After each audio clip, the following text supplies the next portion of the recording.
On to sports news today. Tonight, Ruben Amorim has been appointed as Manchester United head coach. Blast it! The sleepy Red Roses, which is England, have fallen asleep at the wheel, giving Australia a 42-point victory. And England have won against the West Indies in the T20 series in Barbados. Amorim has been appointed as the new Manchester United head coach and will join tomorrow once he has fulfilled his obligations with Sporting. He has signed a contract until June 2027 with the option of a further year and will take charge of his first United match at Ipswich on November 24th, which will be viewed on Sky Sports and other applicable platforms.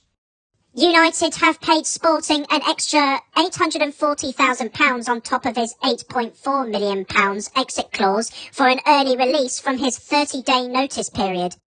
He replaces Erik ten Hag, who was sacked last month, while Ruud van Nistelrooy will continue to take charge of the first team until Amorim joins. Amorim is the first United boss to have the title of head coach rather than manager. The English men's Red Roses have lost for a second time after a 42-37 loss to Australia. Blast it! The captain Jamie George has described it as unforgivable. Both sides scored 5 tries in a rollercoaster game, and George highlighted England's leaky defence as a major factor, but also admitted his team took their foot off the gas in the first half.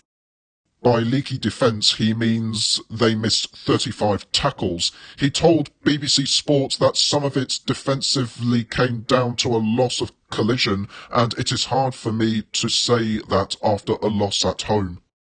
He also said we were not physical enough, and when we gave the Wallabies enough momentum, it's hard to stop them at times. The last time England conceded more than 40 points at Twickenham was when they suffered their record home defeat, 53-10 by France during last year's Six Nations.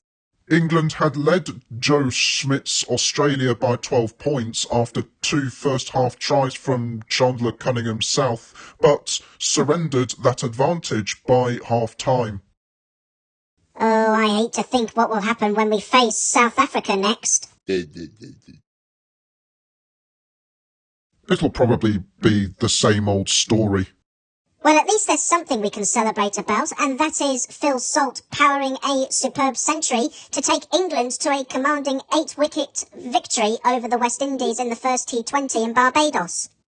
After a disappointing defeat in the one-day international series, Salt struck an unbeaten 103 off 54 balls on the island he used to call home as England cruised to a pursuit of 183.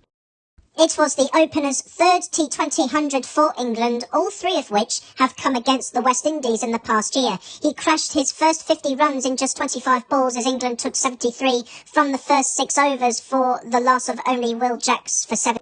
For 17, England will wait on the fitness of Reece Topley, who left the field visibly emotional after jarring his knee midway through his 3rd over, the latest blow to a bowler who had a cruel run of injuries throughout his career. The second of 5 T20s has already begun as of 8 p.m. our time, and it is happening on the same ground. That's all today. Thank you for watching. Our last episode for the year is on December the 1st, so that's in 3 weeks. In the meanwhile, please subscribe, have a nice day, and see you next week.